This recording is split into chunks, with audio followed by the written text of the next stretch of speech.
Ladies and gentlemen, cats and dogs, and everything in between, welcome to the second annual FCAs, the award show that puts the War in Academy Awards and the Lobes in the Golden Globes. We have an incredible slate of awards ahead of us tonight. We have Best Cinematography, Best Score, Best Needle Drop, Best Editing, Best Sound, FCA Star Rising, the Wild Platinum Award for Most Unique Performance, Personality of the Year, the new Glenn Whelan Award for making movies tick in 2025-26.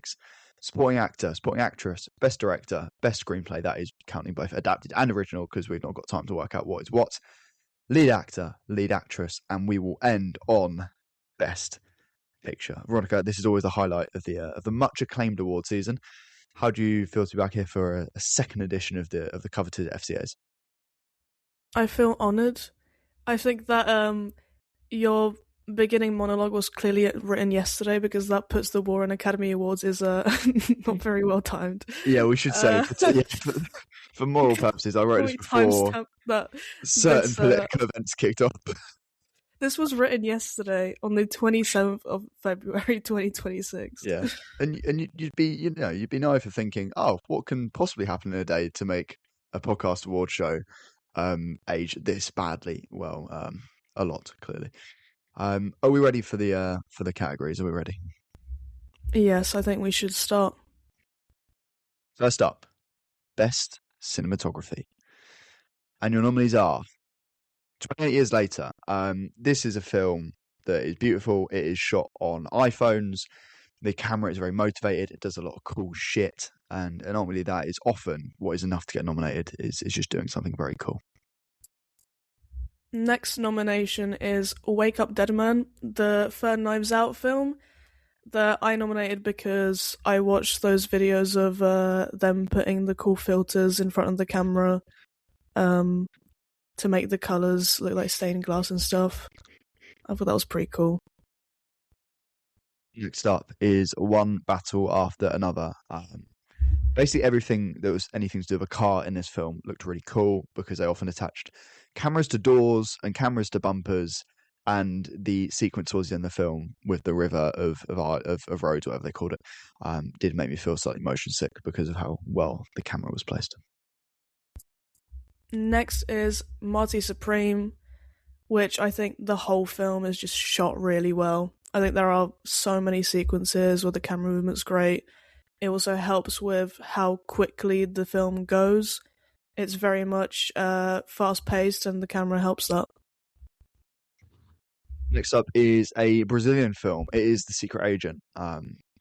Not loads of flashy camera movements, but a lot of very clever ones. So you're looking at multiple split diopters, which were beautiful, some brilliant compositions, really well utilising foreground, background, and the middle.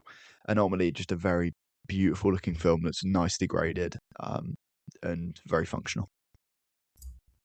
And the last nomination is a film that is super underrated, so underrated that Jack hasn't seen it yet, but it's Reflection in Dead Diamond, which has probably some of the coolest cinematography and most interesting choices I've ever seen at the cinema. And that is like very high praise because I go to the cinema a lot. So whenever that comes out, I really do recommend watching it just for the way that it looks. And the winner for Best Cinematography at the FCAs 2026 is Michael Bauman for One Battle After Another. Well done, Michael. You're following in the footsteps of whoever shot the film Maria last year. I think we were both fairly in agreement that it looks fucking great. It looks brilliant. I mean, we're in agreement because you haven't watched the fifth nomination. In fairness, that isn't my fault. Okay, sure. Quite hard to. Okay. Well, should we just move on before we start arguing again? Yeah, we should say planning these awards is one of the most strenuous parts of our year, and trying to find agreements on things and rankings. So yeah, we'll leave the arguments for not here. Yeah, we'll do an after party episode where we just argue over the winners again. We nearly recorded it last year, didn't we? We nearly recorded our planning process. But then we realised that we would have had to do way too much editing. No, I would have had to do way too much editing. Yeah, you would. Yeah. All right. Anyway, congratulations to One Battle After Another. Well done. Well done. Next is Best Score, which is kind of, I think, one of my favourites. That's one of my favourite categories. And the first nomination is One Battle After Another. You might sense a theme here. So you alert Johnny Greenwood, but he makes incredible film scores, and that's ultimately what we're judging here. I listened to the One Battle After Another score a lot. I was on a train earlier on the way to the football, and someone randomly started playing the Trust Device song, and I felt like Chase Infinity. It was a very weird experience. I don't think I've ever experienced someone playing a Johnny Greenwood score in the flesh, and that was a lot of fun. Next nomination is one of my favourite films of the year. It's Begonia, and that score is composed by Jerskin Fendrix, who apparently is the third tallest Oscar nominee this year. So he's a very tall guy. I don't know why I said that, because that's nothing to do with the score. Anyway, Begonia's score it's like the last few Yorgos film scores, because they're made by the same person. But it's very, it just matches the mood of his films so perfectly. I feel the score every single time. They really do bring it. And it's always very specific. It's always very unique, I think, is the best way to describe the score of Begonia and other Yorgos films. So had to nominate that. Next up is The Ballad of Wallace Island, the Snack Shack of 2026, although this is a significantly better film than Snack Shack. Score is a score, and yeah, I guess the score and the songs and soundtrack is by Tom Basden and Tim Key, who obviously act in the film. A lot of bangers on there, a lot of folk bangers that are in my rotation, more in kind of the autumn time. But you know, the music is a really key part of the film, and if the film works for you, the songs definitely work for you. So a nomination for The Ballad of Wallace Island. Next up is another nomination for Marty Supreme, and the score is by Daniel. I don't know if he's French or not, so I don't know if I should say Lopetin. Say it in the accent anyway, of course. Or Lopetin. That just sounds bad. Lopetin sounds more fun. Daniel Lopetin. There you go. Anyway, I mean, the score is just like the beating heart of the film. It's unbelievable. Like, even people who don't like the film absolutely rave about the score. I've been listening to the score loads. I've been listening to the soundtrack loads. Obviously, two different things, but both are absolutely top notch in Marty Supreme. So it has to be nominated. And next up is 28 Years Later. The score is done by Young Fathers. A lot of very funky tracks. We're a fan of funky tracks, I'd say, on this podcast. We're a pro funky track podcast. Obviously, Challengers winning last year. A lot of funky tracks in that, and 28 Years Later is just the same. And the last nomination is for The Testament of Anne Lee, soundtrack composed by Daniel Bloomberg. I think that's how you say his surname. Why am I getting the really difficult surnames, guys? What is going on? Because I nominated them. These are your nominations. Anyway, another Daniel. Jesus Christ, what's going on? The score in Anne Lee is just like, oh, it's so great. It's magical. It's magical, and it makes you believe. We should say, two-time nominee, Daniel Bloomberg, who was nominated for The Brutalist last year. Yeah, it makes sense, right? Because quite a few of the people worked on both films, so shout out, Daniel. And the winner of Best Score is Marty Supreme. It's Marty Supreme. It's Marty Supreme. Say the name again. And it's Daniel Lopetin. He's French. That's all we have to say about Daniel. He's French. And next up is a new award that we've not found a fun name for yet, but we might name it after the winner. This award is for Best Needle Drop. So the use of a popular song in a film that isn't to do with the score. And your nominees are... First nominee. What are we saying? The artist has a nominee? I guess. I said both. Yeah, you can. We'll say all three. Why not? Sure. First nominee is Eddington, and representing that is the song "Little Bit of Love" by Tom Grennan friend of the show, Tom Grennan. Friend, he'd be a Uh, great guest. Come on, Tom. yeah, You like football? come on, Tom. I mean, it just encapsulates everything that the moment needed and that period of time that it's referencing, and it's also just really fucking funny. It's like it is its own comedic moment, you know. So it does so much with the screen time that it has. It really brings it all together, and I think, yeah, we love it. Next up is Dirty Work by Steely Dan, which was used in one battle after another to mark the passing of time. You see Chase Infinity's character on screen for the first time as an older child, and it's just a real sense of like you can take a breath out, you can just relax for a second, and ultimately any film that uses Dirty Work by Steely Dan, you get a bonus point because that song is an absolute rammer.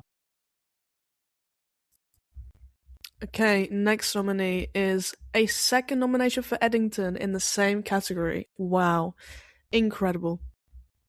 And it's Katy Perry's Firework, which again, it's used kind of in a comedic moment. It's part of the scene, you know, there's something that happens to do with playing the song and then not playing the song. It's really, really, really great. So yeah, shout out Eddington for having 2 nominees in this category. Next up is Everything in Its Right Place by Radiohead, which was used in 28 years later at the Bone Temple. Just a great song, a great use of the song, very appropriate. Yeah, not a lot to say on this apart from it's an absolute banger and sounded incredible on the big screen. Next nominee is Marty Supreme, and the song is Perfect Kiss by New Order. It's an absolute banger. I mean, there are so many great 80s bangers in the Marty Supreme soundtrack, but I just remember being in the cinema and locking in, like hearing those first few, like, you know, down, down, down, down. Like when it goes from the right ear to the left ear, it's like, God, it's so great hearing that at the cinema. And then the beat drops, and you know, Marty's locked in and he's training, and oh man, what a film. And what a song. I listen to it pretty much, I don't know, 5 times a day at least. Next up is Canic Chase by Libra Cifra, which is used in Sentimental Value at the very end of the film. Sentimental Value is a film that we both love. I think we've only seen it once each, and we definitely want to see it more. You'll see it's been reflected. I love that film's been reflected in the nominations as we go on. But whenever I think of Sentimental Value, I hear this song in my head. It's beautiful. It's very simple. It rises, it falls, and ultimately it's a song that sticks with you, and definitely a film that sticks with me as well. Next nomination is A Basket Case by Green Day, which is used in the film Begonia. And it's, I don't know if I'd call it comic relief. I'd say it's just like a good song, and it's surprising that it's used in Begonia. This is a Yorgos film generally. It's not loads of like big needle drops. Yeah, Yorgos really. doesn't. And then in Begonia you had obviously Chapel Roan as well, which was a candidate to be nominated here. Yeah. But I think this one is just, I guess it's just so unexpected. Like, I don't know, and it's also a banger, and it was great hearing it at the cinema. But the context in which it's used is not very fun. So sorry if that's a spoiler. You never know. Depends if you believe that they were right in doing that. Anyway, and your final nominee is Everybody Wants to Rule the World by Tears for Fears, again used in Marty Supreme. I cried when I saw this part of the film, and the song definitely helps because it's so the lyrically it's so fitting, and yeah, it kind of just summarizes everything that the journey Marty Mauser was on. So yeah, and the winner for Best Needle Drop is A Little Bit of Love by Tom Grennan in Eddington. And a special shout out to Gillian Ennis, who is the music supervisor on Eddington. Just a song that, as Veronica says, it just really sums up the zeitgeist of the 2020s and the kind of performative mania that we saw, and where everyone losing their minds during COVID and that kind of that time. That almost it feels like a completely different planet to anything we've experienced. So yeah, well done to Tom We Grennan, well done to Gillian Ennis. we all needed a little bit of love. You know, I'm are you not going to reply to me? that's it. I'm letting that sit. Okay. Anyway, so next category is the best editing. I think this is Jack's favorite category. I know he loves editing. Well, 100%. It's up there. He loves editing and he loves watching good editing. So the nominees for best editing are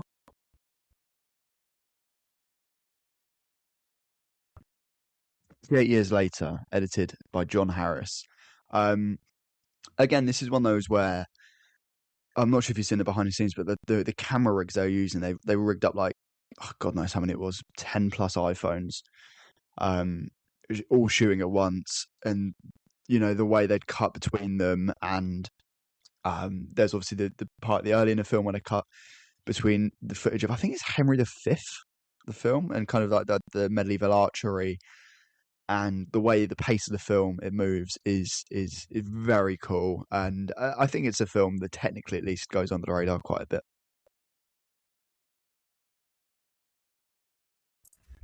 next up is Marty Supreme. Again, I think they've been nominated almost every single category. But the editors were both Josh Safdie and Ronald Bronstein. And I mean, I think the runtime goes, the film is so fast paced. The runtime really, you cannot feel it when watching the film, and I think a very large part of that is due to the editing. Like, it's very snappy, very sharp, and it's in all the right places. I think it's cut. So yeah, I mean, I could talk about the editing process more in that film because I know more about it, but I think there's a time and a place. So let's move on. Next up is One Battle After Another, edited by Andy Jurgensen. It's a long film. It's a pretty chunky film. I mean, a lot of PTA's films, his best films are quite long. You look at Boogie Nights, Magnolia, One Battle After Another. These are long films, but you never really feel the runtime. And you know, when I bet they were shooting so much material, and to make the film flow as well as it does, and for it tonally to work, is obviously down to the script. It's also down to the editing. If cuts are in the wrong place or the pace is wrong, the film, it will feel uncomfortable. And thankfully it didn't, because of the brilliant work of Andy Jurgensen.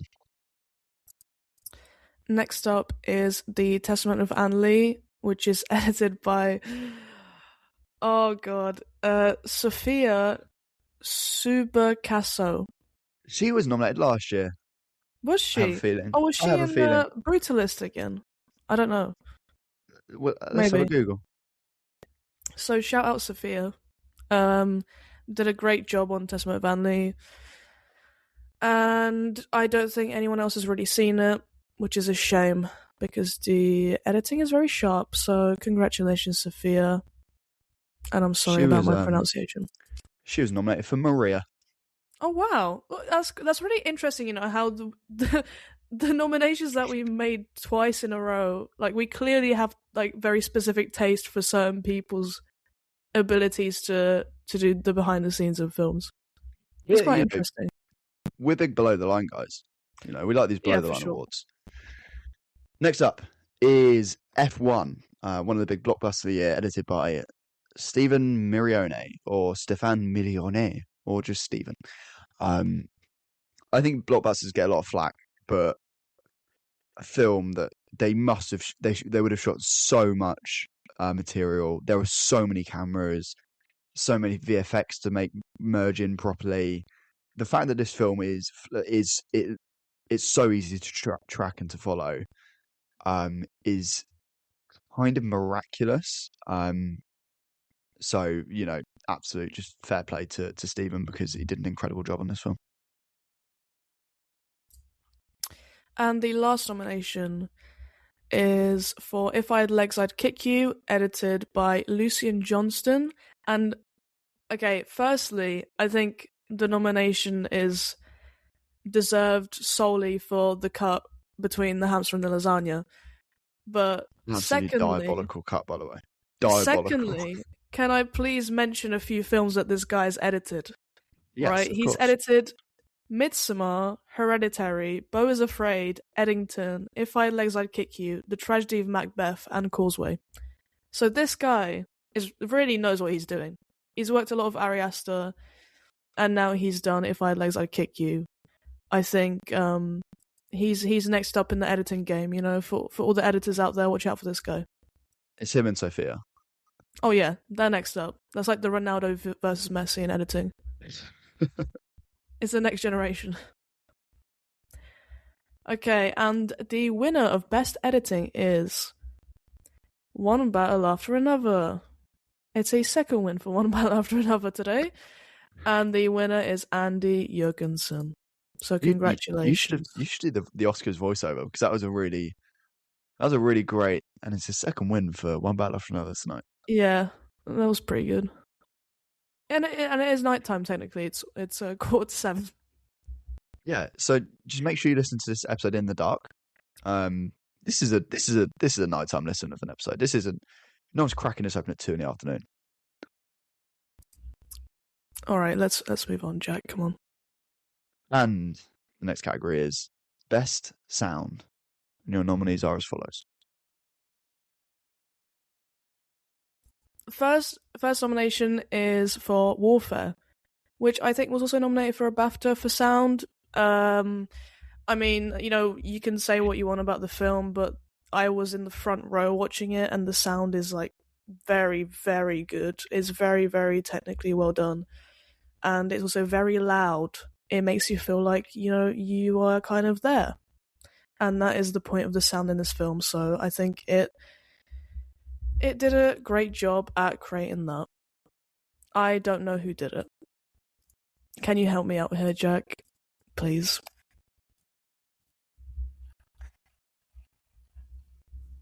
Hold on, Glenn Fremantle. I googled Warfare sound, and it's just like free war sound effects download. I think I'm okay. I don't think I need that right now. No, well done, Glenn. Well done, your Glenn. next nominee is Train Dreams. Lee Sullivan operates as a sound designer for this film.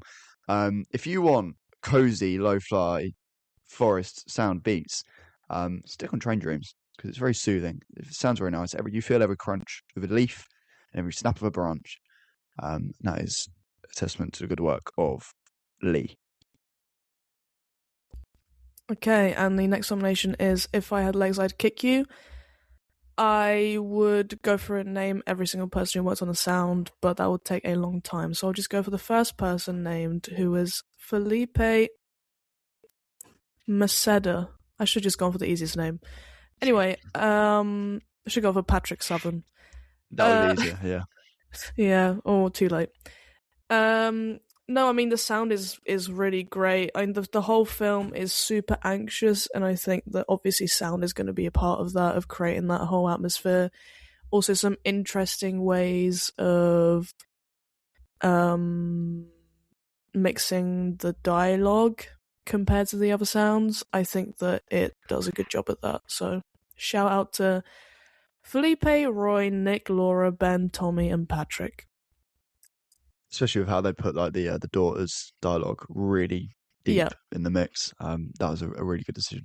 Next up is One Battle After Another, led by Christopher Scarabosio. Cool name. I think the sound goes under the radar in One Battle After Another, in that it sounds really. I mean, in a world of Christopher Nolan led by blockbusters, you can hear everything, and everything sounds very real. And that's no slight on Christopher Nolan. But in a lot of his films, you cannot hear what people say. Whereas One Battle After Another, although not the best of the year, it's one of the best purely because of how simply it's mixed, how great the cars sound, gunshots pop, and yeah, ultimately it's just sounds very good. Did you just spoil that it's not going to win by saying not the best of the year? No, I teased. Okay, sure. Next, spoiling that it's not going to win while announcing nomination. That's crazy. Next up is Sinners. First nomination for Sinners. Congratulations.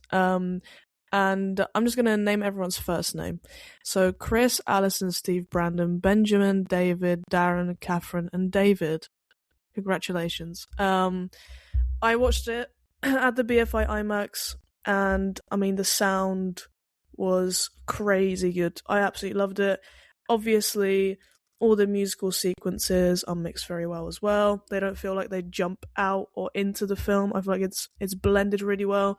Sometimes films really do make mistakes with that, and it annoys me. But Sinners doesn't do that. There are obviously some of the scenes of like gunshots or like the muffling of gunshots, pretty cool. And yeah, I mean it's just a very, the technicalities of Sinners are all done very well across the board. Your last nominee for Best Sound is Al Nelson for F1. This film fucking rips. Okay, look, it's not high art, but I don't care. It sounds brilliant. It's loud. It's aggressive. It's in your face. You can hear all the dialogue, which is important. It's mixed really well. It sounds real with, those flashes of this is a movie, let's amp it up a little bit. And for that reason, your winner for Best Sound is F1 by Al Nelson. It just sounds incredible. This is maybe a bit of a rogue win for us, because we're artsy freaks who like to be contrarian. But this film sounds brilliant. It's brilliant, and for us, it felt like quite a straightforward win, didn't it? Yeah, it did. There was pretty much no fighting over that. Some great sounds. And now we arrive at the publicly voted section of this award show. And our first publicly voted award was FCA Star Rising. Your nominees are as follows, in order of what percentage vote share they got. First up is Emily Bader, who was in People We Meet on Vacation. She's very funny. It's her first major role.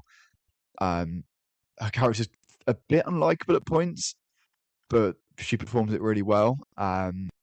She's really funny. She's very charming. And I think she's got a lot of legs in those kind of 7 out of 10 rom-coms. And I think there's definitely a place for that. And she received 5.9% of the vote share. Speaking of People We Met on Vacation, I miss so many people that I've met on vacation. Call me, please. It's really big of you to say. Thank you. Anyway, the next nomination is India Moore, who also got 5.9%.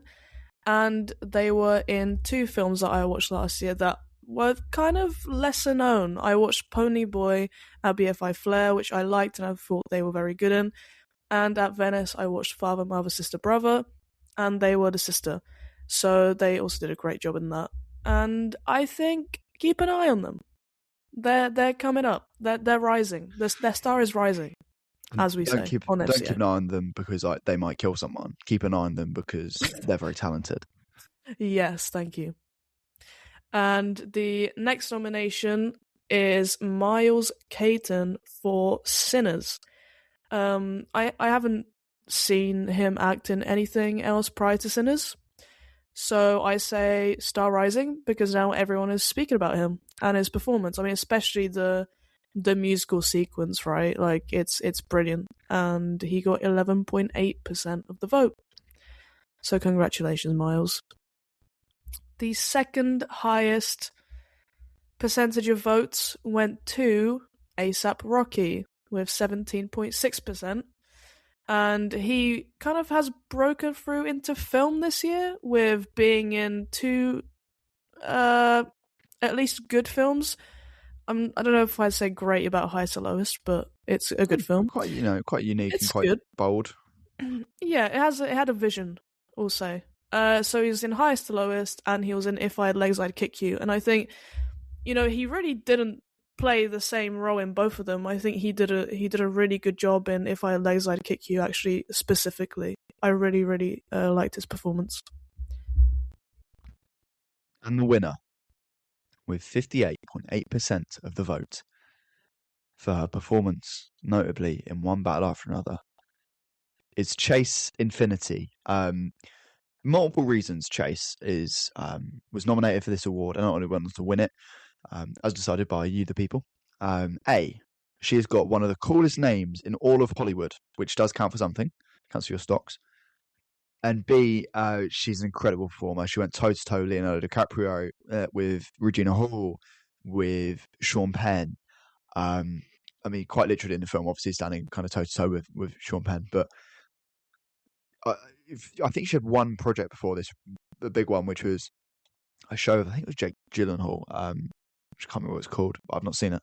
So this is her first big film role, and to go and be, a really key part of a Paul Thomas Anderson film that might go on to win Best Picture at the Oscars is so impressive, and it's such a steely, determined performance, and I literally cannot wait to see what she does next. I would quite like PTA to adapt the Thomas Pynchon book, The Crying of Lot 49, and she would be an incredible lead actress in that as Oedipus Mass. So keep an eye on your 2026 FCA Star Rising Award winner, Chase Infinity. And this is now time for my favourite award. I'm going to say it. I do have favourites. I do have children, and I do have favourites. You have children? This is my child. The WoW Platinum Award for Most Unique Performance, named, of course, after Aubrey Plaza as WoW Platinum in Megalopolis. So, the first nomination for this is Emma Mackey and Ellen McKay. Now, neither of us have seen the film. Come on. Neither of us have seen the film. However, in a radical turn of events, yes, we have nominated a film we haven't seen. Because we do things differently around here, and we trust the people. We've seen the Ellen McKay challenge. We've seen the poster. I've seen 2 clips, and it just seems like a super unique performance. And I will get round to watching it. And that got 5.9% of the vote, so congratulations, Emma Mackey. She ellered on my McKay till I Mackied. Your next 2 nominees, because they both received 17.6% of the vote share, is Ice Cube in War of the Worlds, which is unintentionally one of the funniest films of the year, as well as one of the worst. And Ice Spice, who is in Highest to Lowest and SpongeBob Big Guy Pants Okay, two legends of the game, in terms of their ability to wow platinum. Obviously just missing out on the win, which is a real shame. But 2 up and comers, both musicians trying their hand at a bit of acting and giving some of the most unique performances of the year. Both with the first name Ice. Interesting. Whoa. Interesting.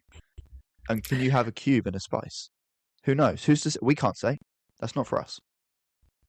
Can you have spice cubes? You can now. Coming soon. Spice cubes. You know what? I'm going to stop. I was going to say something else. I'm going to stop. And the winners with... Wait. Did I just spoil that? There's 2 winners. Okay, well, there are 2 winners, guys. This is crazy. This is the first ever FCA that is going to 2 people. This is big. This is a legendary moment.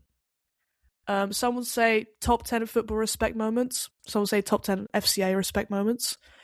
And the winners with 29.4% of the vote each are both Peter Andre for his performance in Jaffaken and Sydney Sweeney for her performance in The Housemaid. This is big for so many reasons, because Sydney Sweeney is now the recipient of the FCA Personality Award for last year, 2025, and also the recipient of the WoW Platinum Award for 2026. So, shout out Sydney. I've also seen that she signed for Sporting. So yeah, this is she's done the hat trick. The terminally online people. Yeah, shout out Peter Andre and Sydney Sweeney for winning an FCA. It just shows how reputable we are, I think. Yeah, it's big for Peter Andre as well. This is obviously the performance of a lifetime. One of the bravest performances, you'd say. And definitely one of the most unique performances that really makes you go, wow, platinum. That's Peter Andre and Jaffaken. See, Sydney Sweeney makes you go, wow, I can't believe this woman still gets work as an actor. Anyway, Glad next that's what you award. called that. The next award is for FCA Personality of the Year. And last year the winner was Sydney Sweeney, and we will A never be able legend to of the get game. over that. We A will never be legend of able the to game. get over that. Our reputation's in the mud. But this year, I hope to God that this doesn't age badly. But I have very low faith. I'm not gonna lie. So let's just get into the nominations. The first nomination was Amanda Seyfried with 11.8% of the vote. Comrade Amanda, she is a socialist. I have decided this. She survived the Sydney Sweeney press tour. She was robbed of an Oscar nomination. She's often seen doing interviews with a glass of wine, and I think we can all relate to that. Next up, with 17.6% of the vote share, is Alexander Skarsgård, notably for the Pillion press tour for Charlie XCX's film The Moment. He wears a lot of leather, is very fruity, which is a lot of fun, and ultimately he is very tall, which does garner you a lot of respect. And fashion sense. His fashion sense is very good. We're gonna file it under leather and fruity. And wearing collars. Big collars guy. Big collars He's guy. a big collars guy. Next up, on 23.5% of the vote, coming second place, is Josh O'Connor, the People's Princess. He looks like a little mouse man, and he's ultimately adorable. And there are points over the last year where I've tried to model my fashion sense off of him a little bit. I'm getting close, but ultimately not as close as him because he does it like a little mouse, and that does give you an advantage. And the winner, with a whopping 47.1%, almost half of the votes, went to Timothée Chalamet. Congratulations, Timothée Chalamet. Little Timmy Tim. Little Timmy Tim. I mean, the Marty Supreme press tour, he was everywhere. Everyone under the age of 28 was talking about Timothée Chalamet. He was SD Kid. He is a Saint Etienne fan. He loves football. I saw him in person. He was like 5 meters in front of me. That's an exaggeration, but let's just go with it. Played against Joe Gomez once. He did play against Joe Gomez. He did. So that gives him some respect points, I guess, within our community. Yeah. So, yeah, shout out Timmy C. And also righting the wrongs of last year, because I believe he was nominated for FCA Personality of the Year, but did narrowly miss out to Legend of the Game, Sydney Sweeney. Time now for a new award, which is the Glenn Whelan Award for making movies tick in 2025-26. This award will get renamed every year to be a different midfielder from the early 2000s. The way this works is there's no vote, there's no nominations even. It's simply 2 winners, an actor and an actress, which does feel slightly antiquated, but we don't have to cross that bridge yet, so we're going to leave it alone. And the winner of Best Actor in the Glenn Whelan Award for making movies tick in 2025-26 is Jack O'Connell, who was in 28 years later, The Bone Temple and Sinners. Jack is someone I first saw when he was on Skins, as I think he's called Cook, who is a very angry man, but is ultimately one of our best performers, goes under the radar a lot, is very funny, very scary, and ultimately one of those people that he'll never get the plaudits. You know, he won't get the love that Ray Fiennes or Alfie Williams will get in 20 years later. He won't get the love that Michael B. Jordan or Daryl Lindo or Wami Masako will get in Sinners. But ultimately, without him, those films do fall apart a little bit because he makes them tick. And the actress that makes films tick for 25-26 is Kerry Condon, another Irish actor. And last year she was both in F1 and in Train Dreams, which are both very different films with very different performances. A lot of transport involved. That is a link between them. Thank you, Jack. Interesting. Interesting. Very interesting. What's going on, Kerry? And in Banshees of Inisherin, there was at one point a donkey pulling a cart. Well, that's true. Makes you think. So Kerry, what's going on? Do you need a ride somewhere? Let me know. She was, yeah, as you just mentioned, I mean, she was great in Banshees. That's, I think, the first film I saw her in properly. Robbed of an Oscar, I will say. Yeah, robbed of an Oscar in that. So, I mean, wouldn't have been robbed of an FCA, of course, but we were not around to correct that We were wrong. dead. We were dead. But we're here now, and we're giving you an honorary award for making films tick. Congratulations. Well done, Carrie. Now, on to a big one. It is supporting actress. One of my favourite categories this year at award season, because it is an absolute bloodbath, as are, let's be honest, most of the acting categories, which will make it a lot of fun. Your nominees are as follows. Up first, Inga Ibsdotter Lilias in Sentimental Value. I had never even heard of her, let alone seen her, before I watched Sentimental Value. And to stand toe to toe with people like Renate Reinsve, Elle Fanning, Stellan Skarsgård, and just be so steely and emotional, but have that thing of a really good performance when you don't cry sometimes, when you're fighting not to cry and keeping it in. She really is, for me, the emotional bedrock of that film, and I can't wait to rewatch it soon and keep an eye on her. Next nomination is one that was snubbed by the Oscars. The Oscars nominations are out, right? Yeah. Okay. She was snubbed by the Oscars, and it's Odessa Zion from Marty Supreme. I have never seen her act before. It's interesting because we have quite a few people in this category nominated who I don't think we've seen in a film before. It's kind of crazy. A lot of actors we haven't seen, but only 3 films. Yeah. So yeah, Odessa in Mighty Supreme. You know, I've seen Mighty Supreme like 4 times now at the cinema. Mighty Supreme Christmas Day. Mighty Supreme Christmas Day. Mighty Supreme Christmas Day and Boxing Day and New Year's Day. No, I'm joking. January the 3rd. Yeah, whatever. No, but the first time I watched it, she stood out so much to me, and it's so difficult to stand out against Timothée Chalamet in that film because he kind of carries it, I guess, in a way. You know, it's pretty much all around him, and it's all around his character. So to stand out, like standing toe to toe with him in pretty much has she been in a film before? Who knows? I'm gonna say very limited no. CV so far. She could have been a Star Rising. She could have been Star Rising. Why didn't we nominate her? I guess that's my fault. Who's to say? Who's to say? Retroactive nomination, I guess. Well, I guess it's a big reward, right? Whatever. Right. Anyway, she's great. I really want her to be in more stuff to show her range because I have seen I Love LA, actually, that Rachel Sennett limited series, and she doesn't play the same character as Mighty Supreme, so that's a positive. There is some range, but I want to see more. So I'm looking forward to whatever she does next. Shout out Odessa. Next up is FCA Star Rising winner, Chase Infinity. Don't need to say much because we've already said a lot about her. She's brilliant. She stands toe to toe big actors, provides a lot of heart and emotion, and is just the perfect crux of the film. She is, a weaker actress, and it might look a bit silly, but she is strength. And there's a reason we've got her in supporting and not lead. It's because she isn't the co-lead. She just isn't.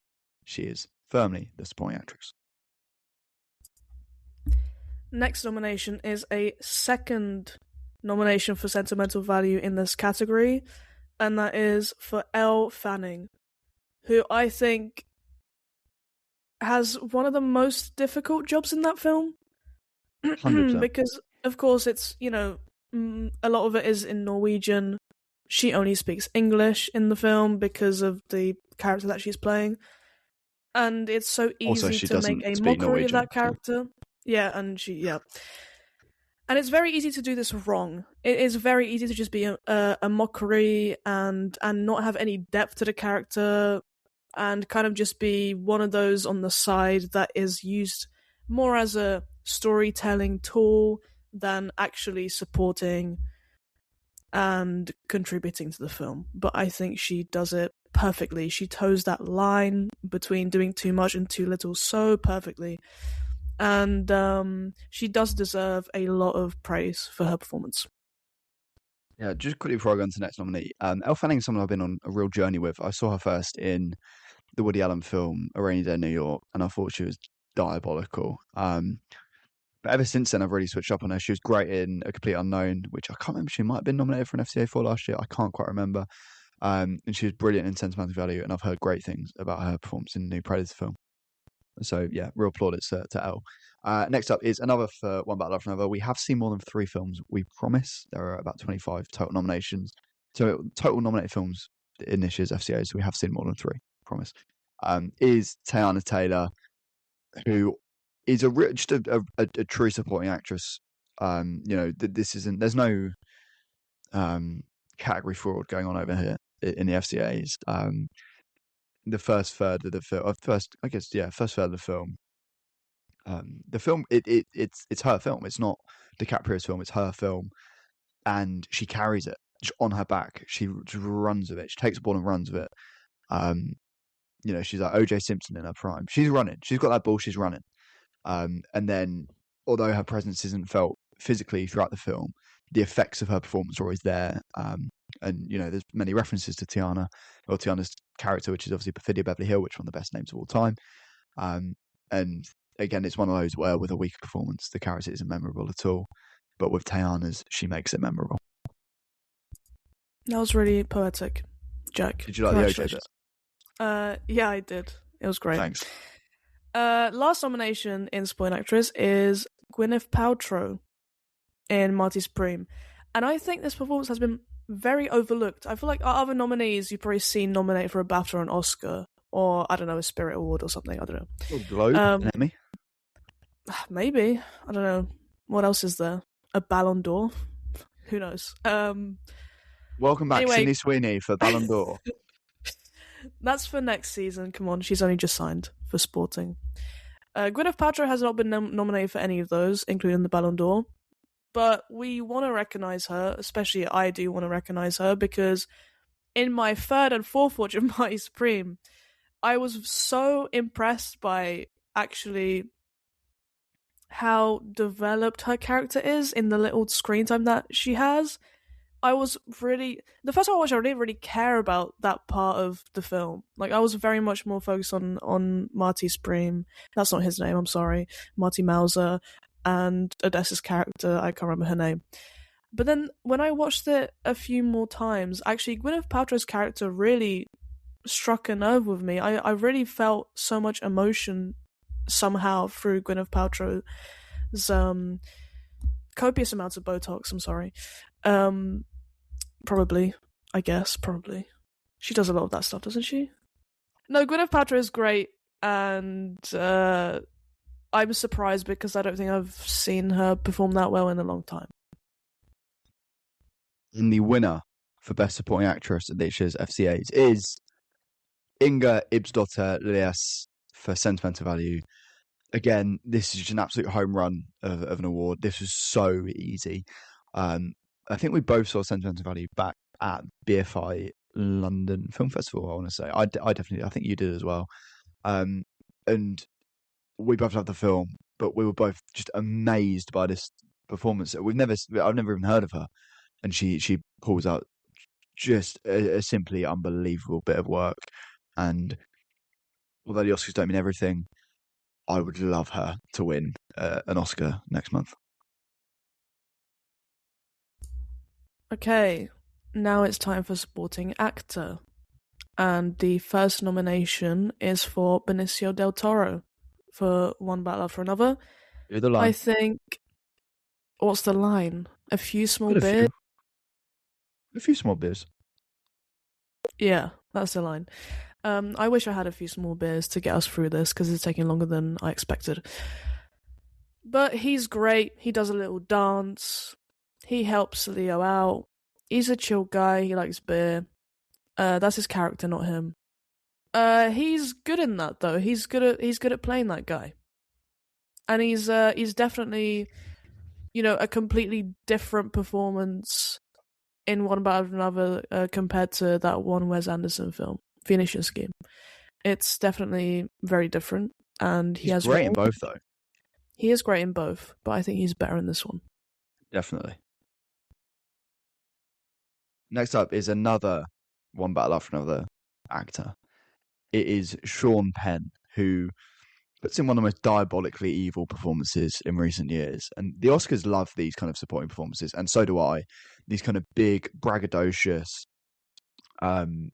powerhouse performances that, just it moves the momentum of the film forward. He's a momentum driver. And, Sean Penn, he is a bit of a psychopath in real life, but he is one of our great working actors and is appropriately being recognised across award season for his brilliant performance as Stephen J. Lockjaw in One Battle After Another. And our next nominee is Jacob Elordi in Frankenstein, who plays Frankenstein's monster. I haven't Glad you seen didn't it. say Frankenstein there. He does play Frankenstein's monster, which is very good as well. Oh, phew. Okay, I got it. I haven't watched it, but everyone who has tells me that he's very good, and I like Jacob Elordi as an actor. He was very good as Elvis in Priscilla. Did not get any recognition for that whatsoever. And also, actually, this is our second Euphoria cast member who we've nominated for an FCA.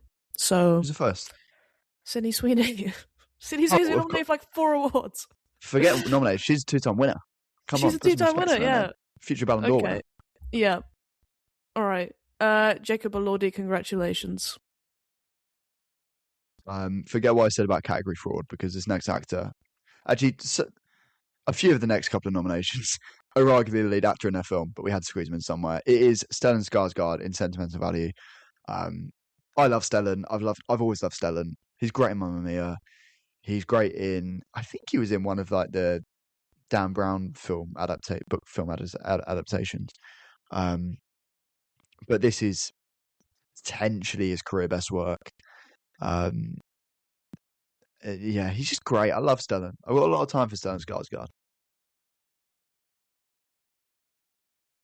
Speaking of Skarsgårds, we have also nominated Stellan's son, Alexander Skarsgård, Mr. for his President, performance. a second Skarsgård has hit the FCAs. Oh, God. Okay. We've nominated Alexander for his performance in Pillion, which I think is a little bit rogue, I'd say. I don't think people would have expected this from us, but we are very cool, and we go against the grain.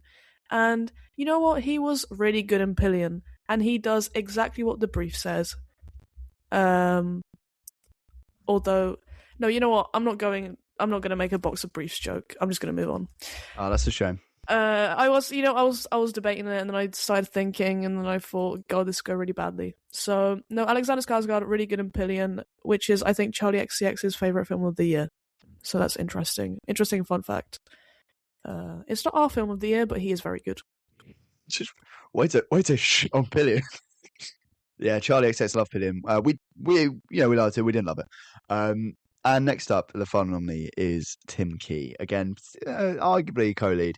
But one of my favourite performances of the year, and I had to squeeze him in one way or another, and I couldn't fit him into lead actor. This is a performance that carries so much emotion. He's so funny. And he's the emotional heartbeat of the film. Tom Basden and Kerry Mulligan are great, but for me, Tim Key is a level above and is rightly being recognised at this year's FCAs. Entirely down to me. Veronica would never have nominated Tim Key because she is a Ballad of Wallace Island hater. I would have never nominated anything from that film other than Kerry Mulligan, maybe. Shout out, Kerry. Shout out. And the winner of supporting actor is Sean Penn for One Battle After Another. Because, it's not easy to play someone like that. I'm not going to comment on how much of it was acting. We're just going to assume he was acting the whole time. And so we praise that performance. And also praise the fact that all the very small mannerisms were there. And I think, he does provide a bit of comedic relief because he is just so pathetic. ridiculous. And playing Ridiculous. pathetic, he does it so well. You kind of just have to give it to him. So yeah, Sean Penn, congratulations for being pathetic so easily. Also, one of our last great smokers in Hollywood is Sean Penn. Famously just smokes wherever he goes. I remember watching John Mulaney's talk show, and he was literally sat next to a teenage girl, and he was just chain smoking an entire pack of cigarettes the entire time. That's good stuff. That is good stuff. Moving on to Best Director. Your nominees are Paul Thomas Anderson for One Battle After Another. This category, I will say, is stacked with some of our favourites. Because a lot of our favourites made very good films last year. And PTA is no different. It's not just PTA, though. It's his whole team, including the late, great Adam Sumner, his first AD. The PTA, he maximises his cast. Everything's blocked brilliantly. And this film's led by Paul Thomas Anderson, and that is why it's been nominated here. Speaking of our favourites, the second nomination is my favourite, my absolute GOAT, Yorgos Lanthimos for Begonia. Who made the favourite? He did make the favourite. You throw me off. I love Yorgos. Yorgos, I love you. Please speak to me one day. Because I think you're great. And I listened to him speak at a Screen Talk this year. So I know that his heart is in the right place. Hopefully that doesn't age badly. Your next nominee is Danny Boyle for 28 Years Later. I've got a love-hate relationship with Danny Boyle, but his vision for this film was so bold and so outrageous at points. And ultimately just a very cool film. That is, it's a great legacy sequel. It's refreshed an older series. And that's ultimately, it is so cool because of his vision and his visual language. And all of those other buzzwords. So well done, Danny. Next up is the only female director we've nominated, which is interesting.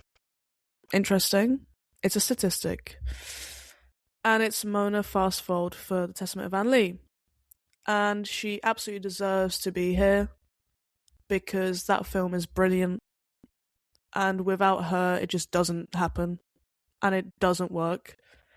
I think that she's super, super talented. I'm genuinely so excited to see what she does next. I'd love to listen to her speak about the film and the direction. And I really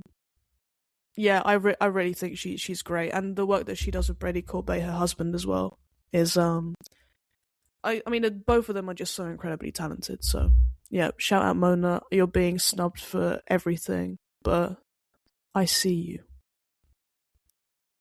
Next up is Not a Woman, but a film about women, sort of. It's Joachim Trier. This actually, Sentiment Valley was the first Joachim Trier film I saw, and since then I've gone on to watch Reprise, which I loved, and Oslo, August 31st, whatever it's called, which I quite liked. And yeah, it's a simple film in many ways, but it's directed so confidently, and simply. Just kind of maximizes a great cast. It's really well blocked. The visual language is really efficient. And yeah, just a very simple story told incredibly effectively. And our last nominee is also not a woman. It's Ryan Coogler for Sinners. I honestly think that without You can take away a few aspects of the film, and maybe you can change a few actors around. I don't think you could change the director. I think this is his film. He has such a clear vision. This is his film. Sinners is Ryan Coogler's film, and you could also tell through, the kind of passion that he had around people watching the right format. I went to watch it in 70mm IMAX. It was brilliant to see in that, and the fact that he cares about things like that also just shows how much of the heart of this film is Ryan Coogler. And I think that's the best part of the film for me, is the direction. So, congratulations, Ryan. And your winner for Best Director and I'm delighted to say, is Paul Thomas Anderson for One Battle After Another. Feels good to give out an award to my favorite filmmaker. Obviously, he's not here in person, which is a real shame. If he was in my bedroom sitting next to me and I was giving the award, that would be quite fun. But he's not. He's in our hearts. That would be the sequel to Pillion. Me and Paul Thomas Anderson. It would be at the end though, where they're running around Bromley. At Picture House Bromley. Yeah, that'd be great. That'd be good stuff. But unfortunately, that's not the case. This is an incredible film, and yet I think I currently have it like third in my PTA rankings, which is insane. I've seen it 4 times. It's such a audacious vision. It has such a steely determination. It's funny. It's energetic. It's a perfect film. Steely Dan Termination. It's Steely Dan Termination. Steely Dan Termination. That's going to be the title of when they pull up the pull quotes for the DVD release of One Battle After Another. It'll just have Jack Hancock, Floodlights Camera Action, Steely Dan Termination. And on that note of a very well written joke, let's move on to best screenplay. Oh, you slick fuck. That's a great transition. And I was about to announce the winner. Oopsie. The nominees are Naked Gun. This film fucks. It's a great film. It rips. And the reason it rips is because of the joke a minute, laugh a minute, joke every 30 seconds, you'd say, script. And comedies never really get the love. And I'm not saying I'd nominate this film for an Oscar. Or would I? Who knows? But the FCAs does feel like the appropriate place for us to give The Naked Gun a little bit of love, because the script is great. The reason you laugh so much at the film is because of the script. So yeah, I could go one of these films every 2 years. I don't think they're going to make another one, but I wish they did. I was gonna, when you said 30 seconds, I was thinking of how to rearrange that Heat quote about the 30 seconds flat, walking out in 30 seconds flat, somehow around that joke of every 30 seconds bit, and I fucked it up. If you're a snowman and you feel the heat around the corner, you definitely need to move because you would melt. It will definitely take less than 30 seconds. Okay, this is why we do not write screenplays here. Or I do not write screenplays, I should say. Next nomination is for Begonia, because I love the Begonia screenplay. I love every screenplay of every Yorgos Lanthimos film. But this one in particular, I think is just the right tone. Right? It's just the right tone to capture what this film is trying to say. It's a little bit playful. I think the bits where Emma Stone and Jesse Plemons are just arguing and, having this debate with each other, this back and forth with each other, I think the writing is really good and it's very clever. And that's why I would nominate Begonia for best screenplay. The next nominee is Eddington. I think this is big for me. Obviously, we both love the film, but I'd always had this distant relationship with Ari Aster because I always thought he was a bit of a rubbish writer. I think Midsommar is pretty poorly written. That film, The Thing About the Johnsons, is badly written. I don't think Beau's Afraid is brilliantly written, but Eddington is the biting social commentary, the flow of the screenplay. It's brilliant, and I hope Ari Aster continues in this way, because that would make me very excited about the future of his filmmaking. Also, can I just quickly mention the writer of Begonia is Will Tracy, who also wrote some of Succession, which is pretty cool, and also The Favourite, maybe? Who's to say? No, he wrote The Menu. All right, well, let's just... who cares? Anyway, let's remove that shout-out. Next nomination is for Blue Moon, which we both enjoyed. Not enjoyed as much to give it more nominations, but I think the screenplay is worth highlighting. It's written by Robert Kaplow. And the screenplay has to be, tight. It has to be pretty much perfect because this film is kind of a play, right? Like it Yeah. kind of goes like a play. It's very much carried forward with the words and the fact that they come out of Ethan Hawke's mouth, and the fact that Margaret Qualley's on screen. But mainly the words, mainly the screenplay, and I think that's what makes it work. So shout out to him, Mr. Caplow. It's a people sitting in a room talking film, and for that to be good, you have to have a great screenplay, which it does. Next up is Sentimental Value. Just brilliantly structured screenplay. A lot of pearls of wisdom. The way conflict plays out is very real. It never just explodes out of nowhere. It always bubbles up and then rises. The conflicts feel very logical, very human, and it's fucking brilliant. Next nomination is for Marty Supreme, and that is written and, as we previously mentioned, edited by Ronald Bronstein and Josh Safdie. So there's very much a clear vision here from two people. You can tell that the editing and the screenplay are kind of one. They know what they're doing. They know how they want to show it. They know how they want to say it. And yeah, it's all very, very in tune, and it all works really well. And I think it has some of the funniest writing of the year. I think that it lands, and it's also a super interesting story that I think they've done a great job with. Next up is the first nomination for Sorry Baby. This is a film I have a lot of affection for. There are a couple of scenes that really stick out, notably the one where Eva Victor's character meets John Carroll Lynch, his character. Just the pearls of wisdom being dropped, the tonal balance of the quite dark humour and the also very, very heavy subject matter. It is a delicate script. It walks the line and is ultimately brilliant and is I can't wait to see what Eva Victor does next. Because it's just great. And the last nomination is another nomination. One nomination after another, some would say. Haha. For one battle after another, obviously. Paul Thomas Anderson is pretty good at writing. He's pretty good at reading because he loves to adapt a Pynchon novel.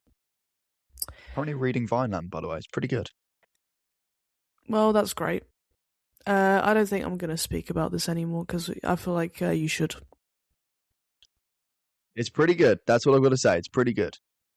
Okay, well, it's pretty good. And that is why it hasn't won Best Screenplay, because the Best Screenplay winner is Sentimental Value, written by Joachim Trier and Eskil Vogt. Yeah, I mean, I love Joachim Trier's writing. I think it's very natural. I think it's very kind of slice of life. It flows really well. It makes me emotional. And those are signs of a really good writer. So, yeah, that's our winner for Best Screenplay. I think this one was quite unanimous. There was no arguing. Yeah. It's the best screenplay of the year. Yeah, it was the best, but all of the nominees were brilliant. So it's a good time to be a screenwriter, unless you are the person who wrote whatever that... The Luca Guadagnino film. That film. What's that film called? After the Hunt. After the Hunt, yeah. That is the worst screenplay of the year. Worse than Jaffakin. Next up is lead actress, and I'm announced this category as a show of solidarity with women. Your first nominee is the aforementioned Eva Victor for Sorry Baby. I will say, before I say anything else, this was the hardest category to decide a winner for, because all 6 of these nominees are incredible and all would have a very fair shout of winning. But Eva Victor, I'd not even heard of her before, let alone seen her, which I think you could say about Ingrid Ibsdottir Lilias as well. And, the fact she wrote, directed, and was the lead actor in this film, and is brilliant at all 3. She's just such a powerhouse. It's a really, brave performance, very vulnerable performance, and it demands a lot of her. And yeah, this is a very worthy nomination. Next nomination is Rose Byrne. I always struggle with that name. God, I don't know why. For If I Had Legs, I'd Kick You. And as Jack said, like, even nominations for this, getting it down to 6 was so difficult. Like, there are so many great people that missed out, like Jennifer Lawrence in Die My Love, for example. Sorry, spoiler that she's not nominated, but Wow, spoiler! Wow. Yeah, sorry. But Rose in this film is like it's kind of indescribable. You have to see it. You have to see it to believe it. You know, you have to go watch it. I'm not just gonna give you everything right now. You have to go watch it. Jack kind of mentioned this before about Inga's performance in Sentimental Value. It's so difficult to act in a way that is more you trying really hard to suppress your emotions rather than just outright releasing everything on screen. And I think that Rose Byrne in this film does that so well and creates so much anxiety. And so there's she kind of makes you feel bad for her despite her not acting in a way that should make you feel that. Like it's such a complex performance, and it's so difficult, I think, to do, that I was just kind of in awe the whole time watching her in this film. So yeah, Rose did a great job. Next up is another sensational performance, and the one that will likely win this year's Oscar for lead actress is Jessie Buckley in Hamnet. A performance that just made me cry so much. It's Hamnet is a film that is not got many nominations in this year's FCAs, but is so powerful for some. Not Veronica, for some. And Jessie Buckley's very much the central. Everything in this film revolves around her, and how visceral and human her performance is. The screams, oh my god! And when she's begging to see her mum, I think she says, "Where's my mummy?" or something. When she's a fully grown adult, and then the end. It's just brilliant, and is another brilliant nomination in this category, which is absolutely stacked. Next up is Amanda Seyfried in The Testament of Anne Lee. Jack has to watch this film because I think if he had Don't spoil it. what? Come on. If Jack had watched this film by today, this would have been the winner. I'm gonna Blame say Searchlight. it. Blame Searchlight. Well, I'm gonna say it, okay? Because this is, to me, the best performance of the year across lead actor and actress. I think Amanda is genuinely like a goddess in this film. She transcends acting. She is actually a god. Question. Yes. Better or worse performance than Mamma Mia? Better. Like, what do you mean? Like, she is genuinely, like, I've never seen anyone like that. I don't believe she's real, even though I have seen her in person. I don't believe she's real. She floats on water. Anyway, talking of things that can float, stones can sometimes float if they are filled with air. And that is why Emma Stone has been nominated for Begonia. Yeah. A stone would float if it was filled with air, though. That is an undeniable fact. Because it's about density and things like this. Anywho, again, I'm a big fan of people in rooms talking films. And Begonia, it is one of those films, much like, it's kind of like the opposite of Blue Moon within the same subgenre. And I mean, Emma Stone's arguably our best working actress, arguably. And she is. It's not an argument. Yeah, and this performance would be, for most people, the pinnacle of their career. And for her, it's what, third best behind La La Land and Poor Things? Yeah, I'd say third. Yeah, but you could make a You could try and make an argument that it's her best performance. It's maybe one of my favorite performances of hers, just because she's just brilliant. It And feels she's so bald. effortless, and she's bald. She's torturing people because they have hair. It feels like a really effortless performance whilst also giving so much to the part. Going toe to toe with Jesse Plemons, who's a brilliant actor. And yeah, she's just absolute powerhouse. You know, can I just say one thing about Emma Stone in Begonia? You know what it felt like seeing her, because obviously she's usually the lead in Yorgos films, and this is lead actress, I understand, but I don't think she's the lead of this film. I think that's Jesse Plemons. Let's say she's co-lead. Whenever she showed up in Begonia, I felt like, you know, on Disney Channel where they'd have like a celebrity do a cameo in like, I don't know, one of the Disney Channel shows, Hannah Montana. They had someone like show up, and then they had the stock audio of people like go woo, and then clapping. They turn around. They turn it because they're back with and then they like just stand there for a bit while everyone gives them a standing ovation.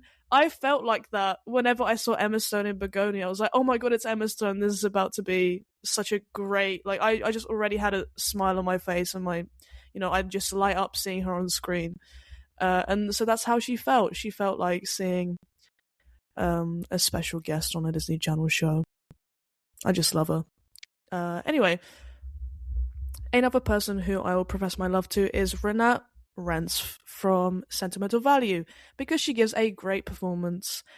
And I think maybe the most underrated performance in this film, despite being the lead performance, which is kind of interesting. Shows how strong the cast is and how strong the supporting cast is, especially in Sentimental Value. But she's just so consistent. She's so consistent in bringing it, in being bringing the right kind of emotions to the right kind of scenes. Like, she knows what she's doing. She's so good at her job, is I think the way that I describe her. And she's also great in The Worst Person in the World, which you haven't seen yet, but you will see why I call her consistent when you watch both of these films, and you can see that she is operating at a very high level. She's kind of like someone who brings it week in, week out. What should we say? Gravenberg? I don't know if I'd say Gravenberg. Szoboszlai. She's the Szoboszlai of Norwegian film. There we go. She's the Glenn Whelan of Norwegian film. Okay, come on. And the winner for lead actress at this year's FCAs is Rose Byrne for If I Had Legs I'd Kick You. Can we just explain that this was changed last minute?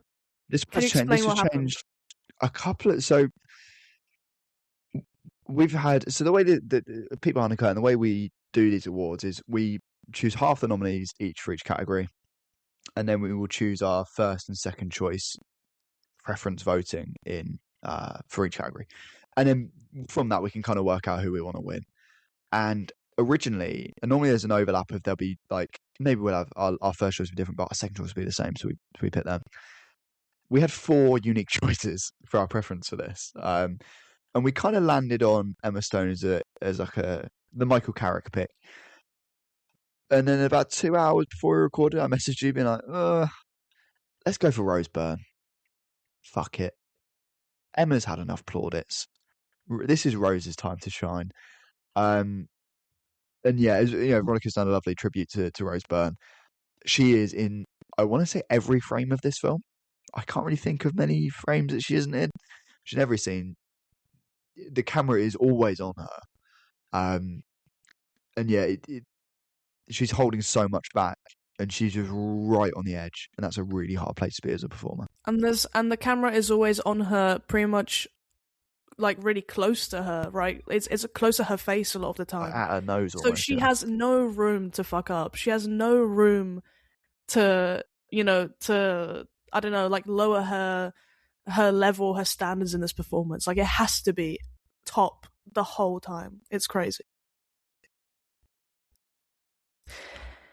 And as a supporter of men as well as women, I'm announcing lead actor, apparently. That's really big of you.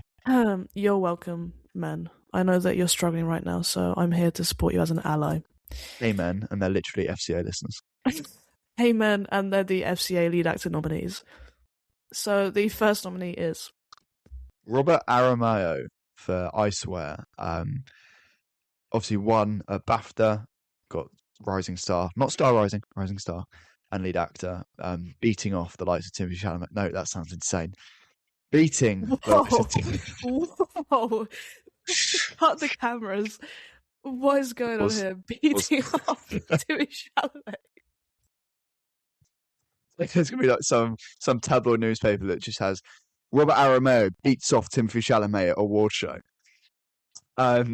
Yeah, it's such a committed performance, such a fierce performance, such a vulnerable performance. The fact he does a flawless Scottish accent, as well as look, there was a lot of film like the 2010s and the 2000s of white men playing disabled people that do not come off well at all. They come off as cheap, as lazy. This does not. He is. Again, it's one of those performances where if this performance doesn't land or is anything less than 110%, the film looks cheap and tacky and quite offensive. He's done so much activism for I Swear, working alongside the likes of John Davidson and promoting how we should.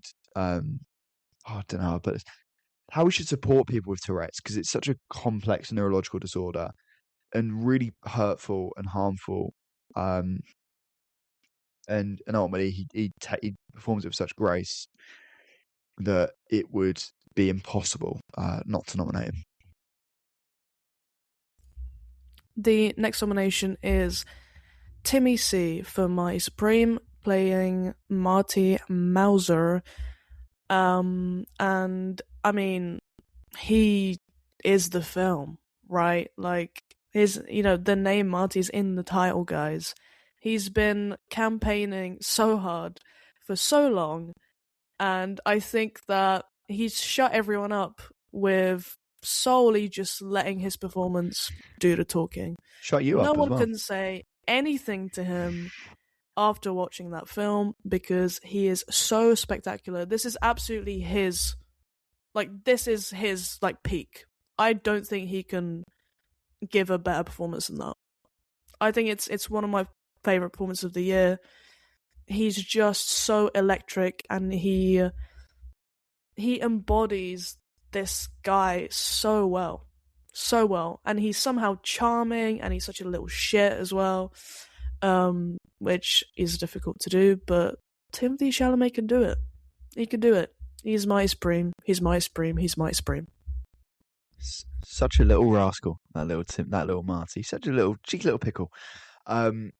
Next up is Leonardo DiCaprio for One Battle After Another, one of his best performances to date in a career of brilliant performances. He's funny. He's a very sad, very tragic character, very flawed character. And ultimately, it's just a very human performance. It's iconic. The bob outfit that obviously he didn't pick, but he does wear it, and that is important. He doesn't have a bob in the film. Let's just clarify. He doesn't. And that's interesting. What if he did have a bob? Would that film work? Someone make it happen. Someone Photoshop it. One of our many listeners. In a cunty bob. Leo in a cunty bob, please. What if Leonardo DiCaprio had Alana Haim's cunty bob? Who's to say? Anyway, Leo's great. One of the finest performances of the year and one of the finest of his career. Nice little rhyme. Thank you. Next nominee is Jesse Plemons in Begonia, who has been overlooked by the Oscars. This is such a good performance. I actually think the best performance in the film. And if you're in the film with Emma Stone and you give the best performance, it must be really fucking good. Especially when I'm saying it, because I am Emma Stone #1 fan. So, Jesse, you're brilliant. I think he's also one of those people who makes movies tick. In this film, he got the chance to shine, and he did it so brightly. And he is my sun and stars. Next nomination. I don't know what I'm talking about. Let's just move on. Next up is Ethan Hawke in Blue Moon. Again, this is a film where there's people at a bar talking with a great script delivered by one of our best working actors. We're beef guys. We're big Ethan Hawke. We're beefy guys. We're beefy guys. SpongeBob, beefy guy, pants okay. Yeah, Ethan's great. It's his film. And yeah, it's very funny, very tragic, and the big emotional beat at the end of the film really lands. I'm not gonna lie, I feel like the wheels are falling off at this You point. can't speak anymore. We only have one more category after this. I promise. We're going to I think survive. We'll get through we're going this. a bit crazy. This is easier when we did it live, and it took 10 minutes. Yeah. The last nomination for lead actor is actually a super interesting nomination because Great pick. I've gone with Channing Tatum in Roofman. Now we are big Roofman fans. Shout out Roofman admin on Twitter for retweeting Jack Hancock. Channing Tatum is he's good. He is good in this film. It was between him and Michael B. Jordan, but I just think Roofman doesn't really work as well without Channing being in it. Like he I don't want to say he makes it tick because he doesn't. He's the lead actor in it, but he kind of does. Like soul. Yeah, he kind of does. It's like it's very subtle, and he I don't know, like he makes it believable. Which obviously it's based on a true story. I get it, but he makes this guy feel real. I feel like if you just read this, the plot of this film, you'd be like, what the fuck is this? Like, this is crazy. Like, there's no way this happened. I feel like when you see it through Channing Tatum's performance, you kind of start to get it. Like, he makes you understand the character he's playing really well, is what I'm trying to say. And that's a skill. And some actors don't have it. I won't name any names, but he does. Andrew so Garfield.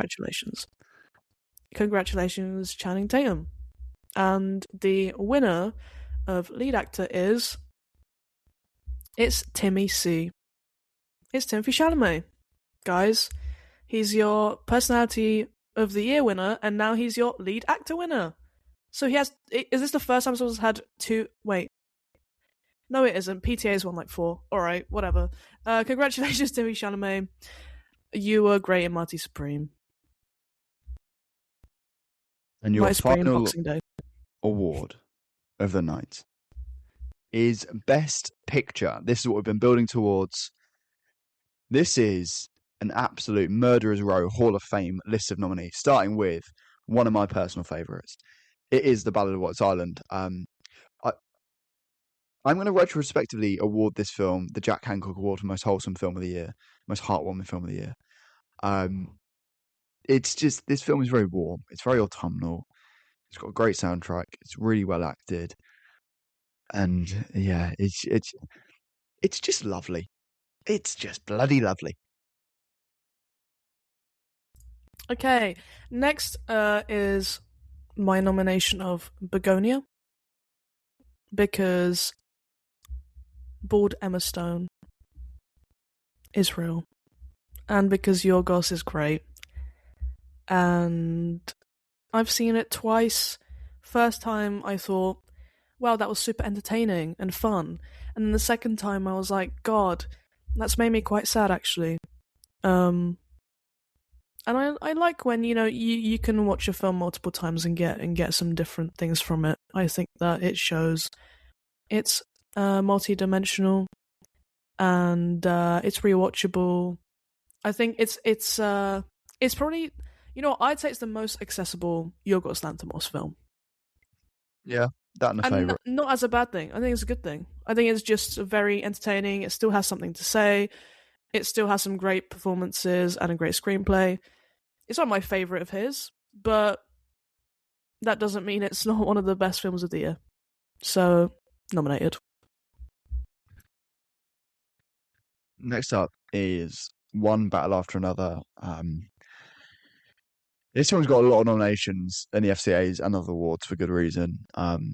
It's a triumphant technical achievement, brilliantly acted. It's a great story. It's politically very relevant, and even when you strip all that away, ultimately it's just incredibly entertaining. So yeah, One Battle After Another.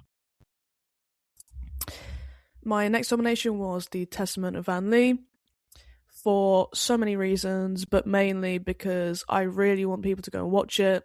I swear it's coming out in cinemas right now, guys. It's at Picture It House is. It's out now cinemas. and View.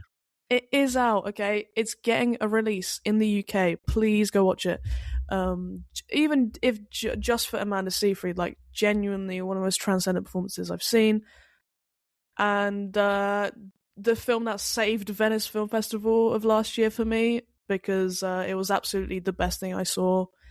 And I am so excited to see what Mona Fastfeld does next. Super, super, super great film. Mona, I hardly know her. Next up Oh is a God. film that's staying. A film that made me cry a unparalleled amount, and that is Hamnet. This is a beautiful film. It's a very moving film, and yeah, when a film makes you, I'm very emotional with films because I'm pathetic and I'm very close to a mental health crisis. But a lot of the time you get teary eyed, you get a bit sad. I was like in floods and floods and floods of tears watching this film. And for that reason, I simply have to nominate him. My next nomination is Marty Supreme.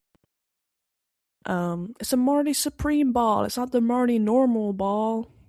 I really like this voice that you're putting on for whenever you talk about Marty Supreme. I'm sorry. I mean, I've seen it 4 times. I've loved it every time I've seen it. I love the performances. I've really changed my mind on it because before it released, I actually didn't think I like it at all. I thought Timothée Chalamet's press already annoying. You're a cynic. I was actually a massive hater of Marty Supreme, and then, the beautiful people at A24 gave me a ticket to watch it early, and that changed my life forever. No, it didn't. It changed my next 2 months of when I saw it 4 times. So yeah, I got a bit obsessed with it. I'm sorry. Next up is the beautiful Sentimental Value, one of the great actor and writing showcases of the year. Again, just a very familiar story told unbelievably effectively. In his, a film full of great needle drops, great performances, great writing, editing that's definitely growing on me, and yeah, it's a film I can't wait to revisit.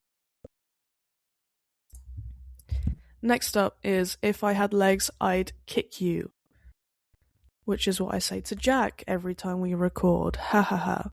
You can't kick me. And I do have legs, to be fair. But anyway, it's great. I think it's the best film I saw at London Film Festival, other than Sentimental Value, which you've already mentioned. And I love Rose Byrne's performance. And I love some of the choices that they make, because I think some of them are very interesting, like, for example, the not showing one of the characters through the whole film. I think it's lit very well. It has its moments of humor. It has its moments of seriousness, and all of it is very anxiety-inducing, which is an emotion that I find difficult to feel. So thank you for bringing that out in me. Next up is one of the below-the-line GOATs, one of the best technically made films of the year. It is 28 Years Later, which has been recognised in a few categories already. But, brilliant cinematography, brilliant editing, brilliant soundtrack, real great tension. Some, frankly, insane decisions were made at certain points, but definitely for the better, in my opinion. So, yeah, 28 Years Later. And our last nomination for Best Picture is Eddington. I feel like, there are other awards that would be scared about doing this, or they just didn't get it, which a lot of people didn't, but we did, because we were on the right side of history. Eddington, I don't know if I'd say it's on the right side of history, but it's been right about history. Wow. Bars. Absolute fucking bars. Straight fire. I'm gonna end it there. And apparently, I'm announcing the Best Picture winner. Yeah, I thought I'd give it to So, you. the Best Picture winner of 2026 is Marty Supreme. Woo! woohoo! Marty We Supreme did it, FCA winner. Joe. Marty Supreme FCA winner. Marty Supreme FCA winner. Snap. We loved My Supreme. It wasn't Jack's favorite film of the year, but I think we came to a compromise. Yeah, I mean, it's your number one, my number two. It's fair. Come on. Come on. It's fair. It's fair. All's fair. Also, one battle after another has won enough. All's fair in love and awards. Whoa. Ooh. Look, we were See, if falling you off the listen edge a this little far, if you listen this far, this is the level we're operating at now. Fucking zingers. Zingers. Absolute zingers. Do you want me to hit you with a few stats? Do you want a few stats? Yes, please. Most nominated awards at this year's FCAs. One battle after another with 13. Most wins goes to one battle after another with 4. Most losses without a win goes to Begonia with 7. Boo. I'm so sad. I'd put a sad face. The It's quite sad. highest wins to nomination rate is F1, which got 1 win for 2 nominations. So 50% of its nominations turned into wins. We nominated a total of, let me do the maths very quickly, 25 films. I'm really proud of this year's FCAs. Are you? I hope you are.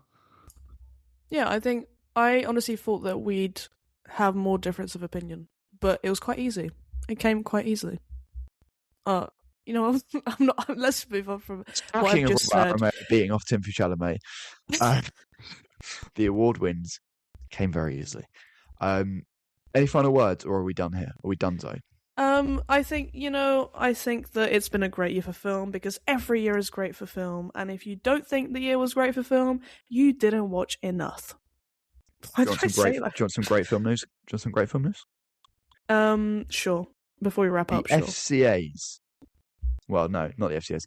Floodlights Camera Action will be covering BFI London Flair Festival 2026 again.